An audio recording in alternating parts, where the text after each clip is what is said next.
Welcome back to the Money and Wealth Show. I'm Sterling Fox, in conversation with an old broadcast colleague and well-known British Columbia financial observer, Victor Adair. Victor, you talked about the old axiom, never bet against the U.S. consumer. And that's a well-known thing out there in the marketplace, has been for decades. And yet, in the past month or so, we've learned about unprecedented all-time high numbers of billions of American dollars flowing northward into Canada in investment format, resources and banks being their primary targets. Are U.S. consumers or investors betting against themselves? Let's say Canada represents 3% of the global pie. What is Canada? Outside of Canada, if you're someplace else in the world to look at Canada, Canada's essentially a commodity play. We have seen in the last year the Chinese economy remain strong because of massive government stimulus over there on a per capita, not a per capita basis, but at least on a percentages of GDP basis, more stimulus there than in the United States. And that's sustained, in the market's mind at least, a demand for commodities. So I think Canada, Australia, New Zealand, these currencies have all been strong. There's been a perception largely that's a commodity play. So I think when foreign money comes into Canada, it's basically a bet on strong commodity markets. Whether or not... And a safe commodity market, too. Well, safe in the sense that, we have rule of law here. Right, exactly. Compared to maybe some country you never heard Venezuela of in Africa. or something. Sure, yeah. Exactly. But of course, but right there also is the risk. There has been a great expectation that the Canadian dollar will continue higher.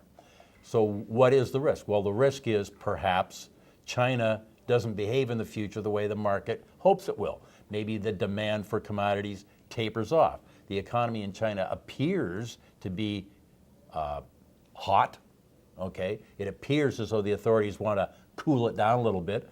Maybe they cool it down too much and turn the tap too far the other way, and the demand for commodities diminishes. Then a lot of money that's rushed into Canada goes, uh-oh, wrong place to be, and it rushes out. So you get these flows of capital, and I've obviously grossly simplified it in terms of saying Canada is perceived as a commodity play, but really, in a big part, that's what it is. We're a country, Victor, that has literally been built upon our ability to extract our resources and sell them to the world.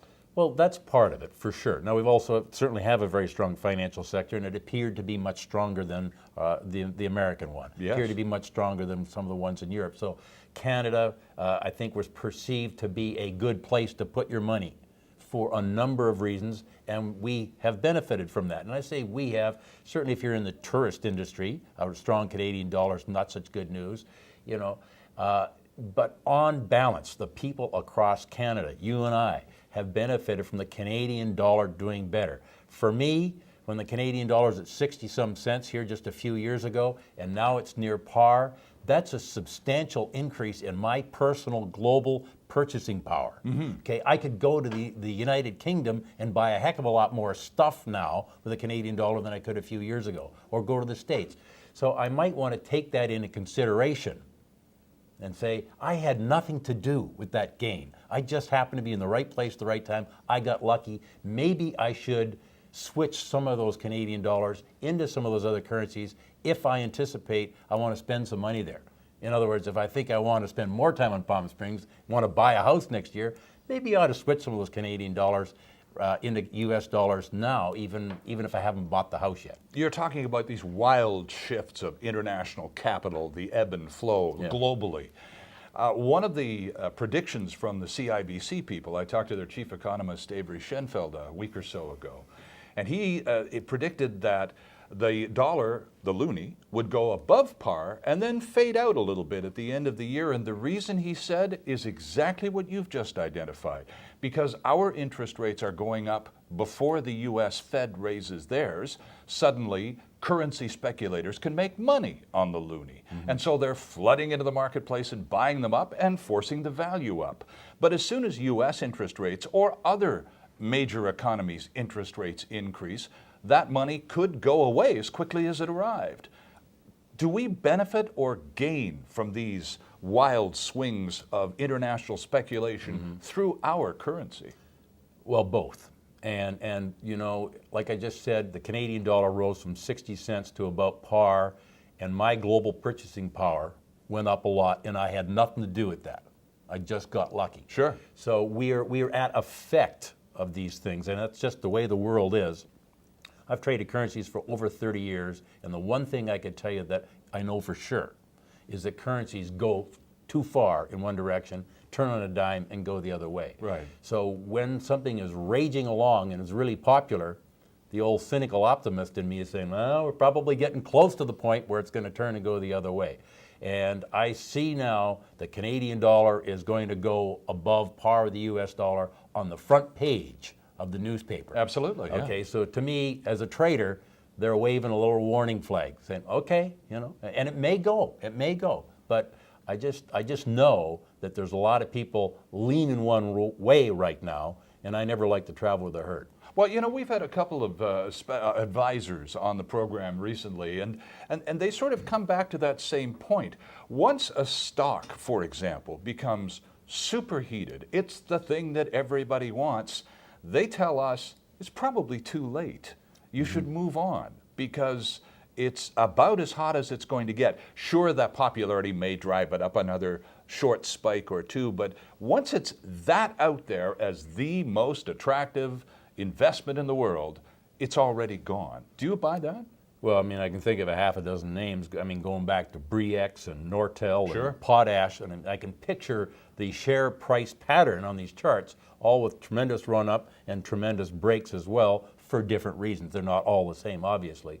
But yeah, things get popular, and then they get extraordinarily popular, Right. and then they get unbelievably popular, and then that changes.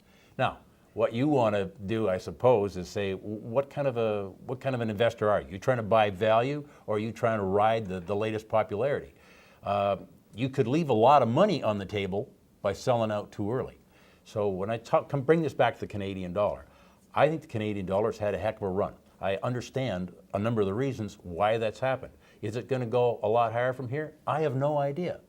But what I know is it was 60 cents a few years ago. Sure. It's now par. I have benefited hugely. I probably ought to hedge some of that or take some of that money off the table and say, thank you very much. Is there, very quickly, and we have to take a break here, but very quickly before we do, just to follow up on that, the supercharged or overheated areas of the marketplace, what out there are you looking at right now that's very cool, that people haven't gotten onto in a big way, that ultimately may end up in that supercharged position 18 months from now?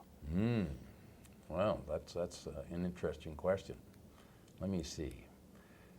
I suppose one of the things that I think about is bond yields are awfully low, or interest rates are awfully low, and they're probably gonna go higher.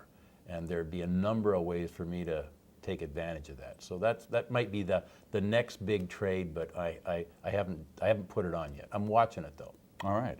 Our guest this week on the Money and Wealth Show, Victor Adair. We're back with lots more after this.